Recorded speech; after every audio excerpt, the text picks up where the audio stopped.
The rack cycle. Have you ever thought about the cycle of a rack? That is right. Racks go through their own cycles over time. How did a particular rack form? What did it look like and feel like 10,000 years ago? What will it look like and feel like in 100 years or even 100 million years? For billions of years, Earth has had a solid crust. During that time, racks have migrated from their places of origin to latitudes and longitudes thousands of miles away. One might find a rock containing fossils of deep-sea creatures on the summit of a mountain. Earth's geological, oceanic, and atmospheric forces move and changes. Some forces, such as earthquakes, floods, and volcanic eruptions, can move rocks in the matter of minutes. Other forces, such as wind, water, and creeping plate movements, affect rocks over thousands and millions of years ago. Sometimes heat and pressure from Earth's interior shift not only where rocks are, but also what they are. Over time, one rock can change into an entirely different kind of rock. You can look at this rock cycle here. We're going to read about it below. There are three main types of rocks: igneous, sedimentary, and metamorphic. Each type of rock forms in different ways, and one type of rock changes into another in a process called the rock cycle. The rock cycle is a different form of a life cycle because there is more than one path through it. For example, igneous rock does not always change to sedimentary and then to metamorphic. Instead, rocks change form in response to the conditions they encounter, as shown in the diagram. Any rock type may change to any other given the right conditions. A rock can even change to another kind of rock that is still the same type.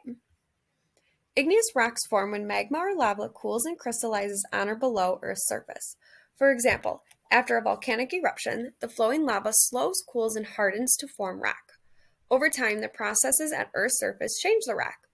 Rain, wind, ice, humans, plant roots, and acids in the water gradually weather igneous rocks or break it into smaller pieces. These tiny pieces of broken rock are called sediments. Over time, sediments can become compacted and cemented together into sedimentary rocks such as sandstone. Sometimes, forces such as plate movements send these rocks deep into the earth. The rock may change again in response to new conditions. For instance, the crustal plate that contains the rock may be squeezed by plate movements, exposing the rock to intense heat and pressure. Heat and pressure may cause the rock to become harder or may cause some minerals to change into new materials. If either sedimentary or igneous rocks change because of heat pressure, we say that they have changed into metamorphic rock. The word metamorphose means to change form. Heat and pressure can cause metamorphose any type of rock, sedimentary, igneous, and even other metamorphic rocks. Sometimes there's so much heat and pressure that the rock melts and creates magma, the raw material from which igneous rocks form.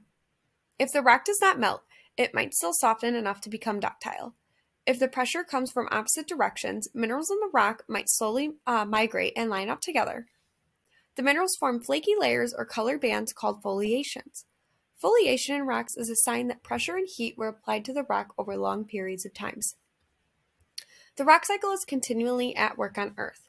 Wind, water, and heat from the sun and from within the Earth itself all provide energy to fuel these changes.